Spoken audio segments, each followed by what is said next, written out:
everybody? This is Chris Classic dropping a car vlog.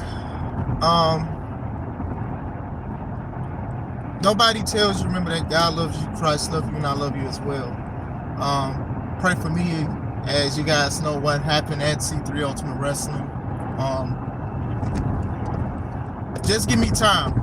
Just give me time to still process it. You know, I'm trying to even talk to her because we live, that's my wife.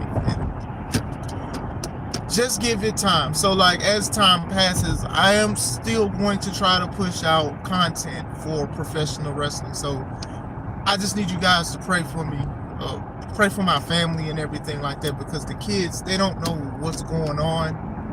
You know, I don't like getting that personal, but, you know, they're confused. They don't know what's going on. And, you know, what I don't want to do is I don't want them to choose a side, especially at this moment when explanations need to be said.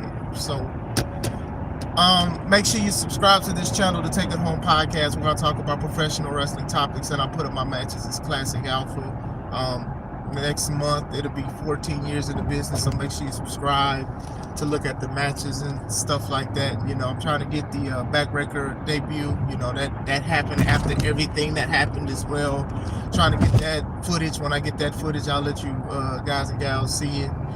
Make sure you also subscribe to C3 Ultimate Wrestling. And even though it is a turbulent time for the company and myself and my family, that is still a great company.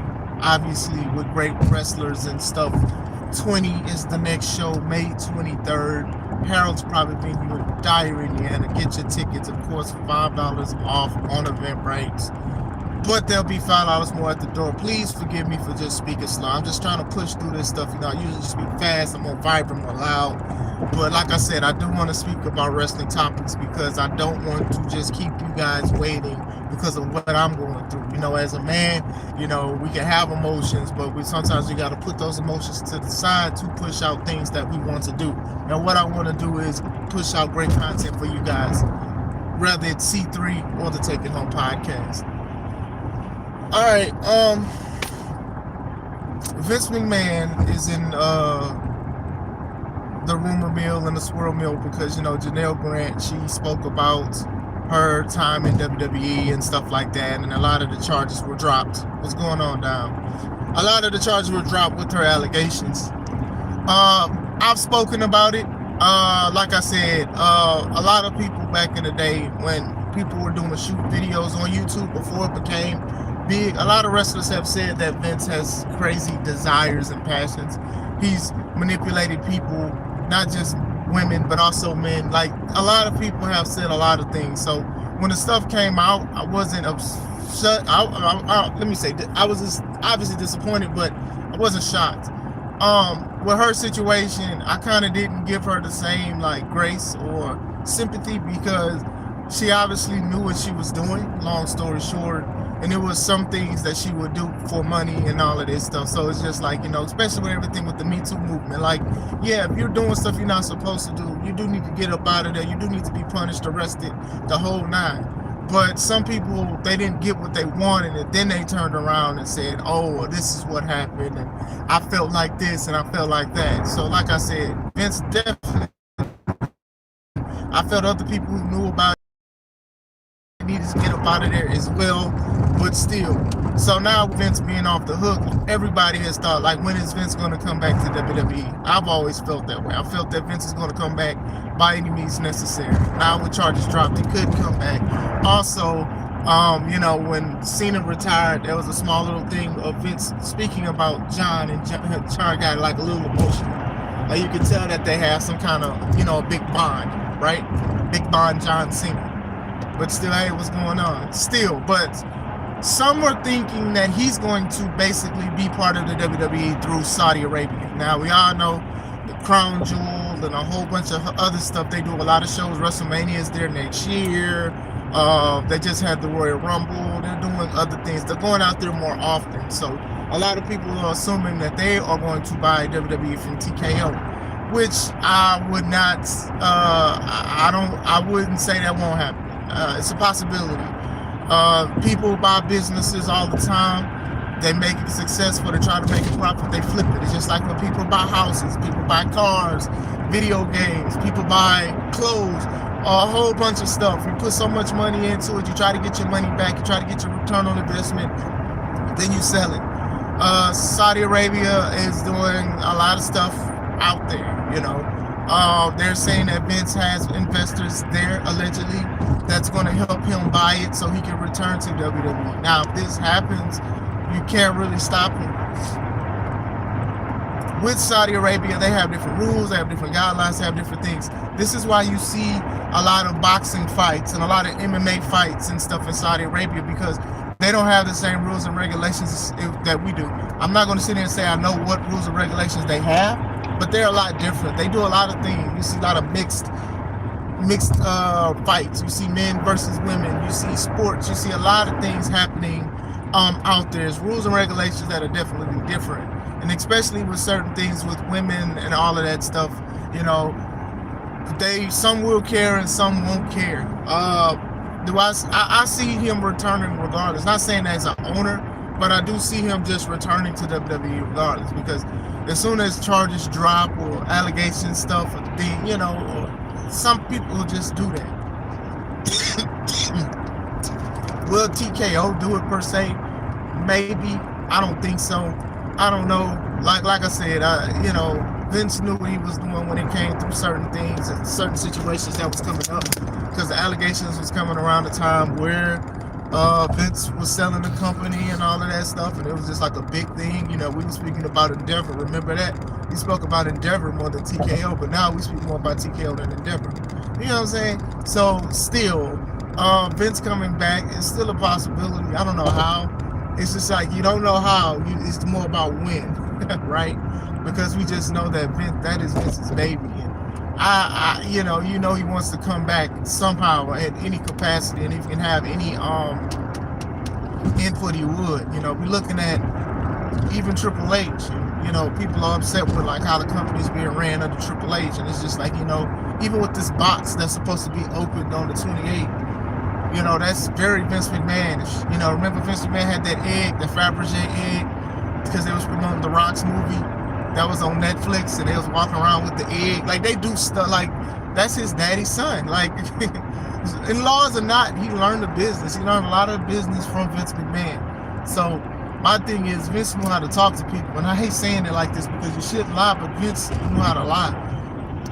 Paul don't know how to lie. He don't know how to lie. His facial expressions be revealing stuff and be exposing it all, right? So still, so that's a possibility. So let me know what you guys think about it.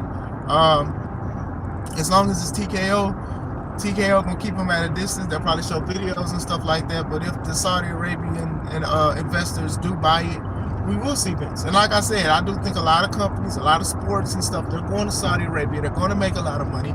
They're going out there. They're driving out there, flying out there. They're spending a lot of money to do this stuff because they're going to have a crowd by any means necessary, whether the people are allegedly forced to go or they're just going to go just to have fun. Like I said, I've spoken about Saudi Arabian fans. Some of these guys and gals are actually fans of the business. You know, some want to go out there. They're cheering, they're crying, they have emotions and stuff like that. And I'm like, as long as obviously workers have an option to go, that's fine. Just like they have an option to work here. The consequences of not going there, obviously, but still, you know what I'm saying? That was a big thing that people are talking about. That's something that I wouldn't put past Vince nor WWE or the investors that are going to get the company, because I do think that TKO will sell WWE. They're still trying to make profits. That's why the ticket sales are the way they are. I know they are going down a little bit. They should have been going down a little bit, especially for 2-night events, you know, 2 for 1 or 2 for 2. Even if it's a 2 for 2, y'all doing a 2 for 4 because of the price. Y'all, it's just crazy, man. It's just real crazy, but still. I wanted to speak about AJ Styles briefly. I didn't watch his speech. I know that it was a celebration of AJ Styles last night because they was in Atlanta, his hometown. We saw Biz, we saw Kaz, we saw Jeremy Borash, we saw Omos, we saw Bobby Roode, we saw Shinsuke, we saw Petey Williams. We saw like wrestlers from TNA, and honestly, that like gave me a smile, and I was happy. you know, with everything that's going on, that was like one of the things that made me happy. Speaking of things that made me happy, I do want to say, sidebar, I'm sorry, I'm just boggled. Thank you to everybody that made Big Business a success Saturday. Standing room only, had to keep getting chairs. Everybody loved the matches from start to finish. People are commenting on the C3 page. People are commenting on the Facebook page and everything. They are excited. They're saying we cannot wait for the next show. Like I said, things like that light my heart, even though it is currently broken. Thank you guys. Thank you to the wrestlers. Thank you to the staff. Thank you to Kemi Young Senior. Thank you to Arshawn. Thank you to my son and his little lady.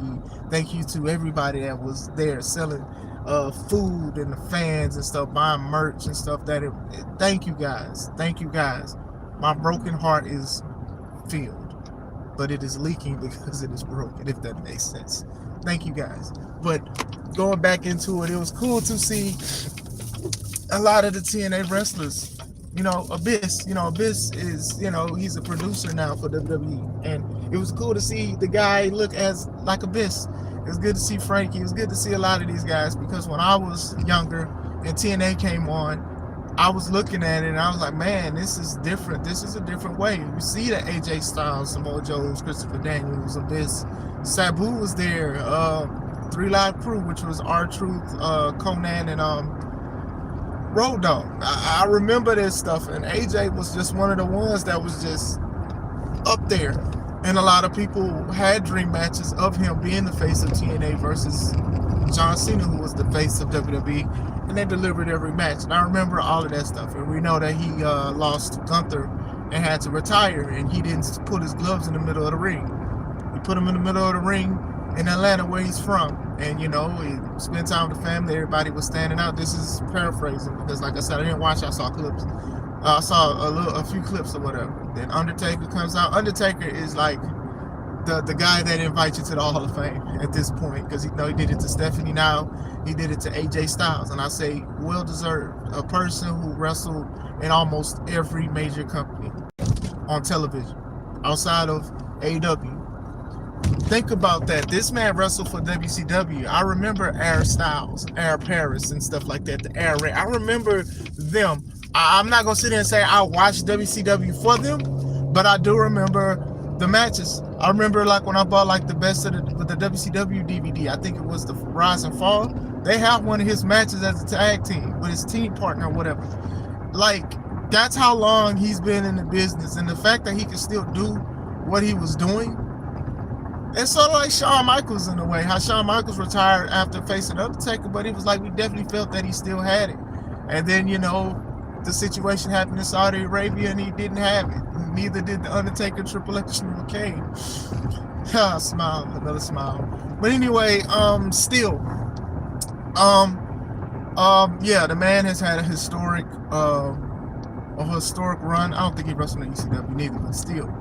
He has an historic run. I think he stuck out, especially in TNA. I remember Royal Rumble when he debuted. People lost their minds because nobody expected it. You know, with him in TNA, his last run in TNA, like the Lone Wolf thing, and people was calling it the Crow AJ Styles, sort of like how Sting turned into like the Crow Sting and stuff like that. But he did his own thing with it and stuff. He went to the independents for a little bit, and still, AJ is a phenomenal wrestler. He deserves the Hall of Fame. WWE is one of those places where I do think he honed in on his promo skills. And I say that because as a wrestler, you should have decent promo skills. And I think that when I think of guys like AJ Styles, and I think of guys like Bryan Danielson, they basically molded better mic skills. You know, a lot of people, even probably Bryan Danielson, will probably say certain things, you know, to try to uplift AEW. But nah, bro, like, you became a bigger star in WWE. That was just the platform. You know, you worked hard and people acknowledged it, and that's a great thing. So, not to say that AEW wouldn't have hired him if he, you know, if they were around. You know, I think they would have, honestly. But still, I think a bigger platform. We just got to be honest with the situation. But, yep, AJ has retired. I know a lot of people were on the speculation that he was going to go to TNA and wrestle. Some people thought he was going to go to AEW. So a lot of people thought like a lot of stuff was going to happen, but this wasn't it. So, but let me know what you guys think. Like I said, I didn't want to just not make content. Despite of everything that I'm going through, I'm still trying to hold it together. I just pulled up to work. So like I said, you know, going to work with a messed up heart is like the worst thing. Because you got to think about that while you're at work. But let me know what you guys think of the topics. Thank you guys for making C3 a big thing. Just got to continue fighting. Now I got to fight for my marriage, it look like. But make sure you guys have a wonderful day. God bless you guys. This is Chris Classic. Let's take it home.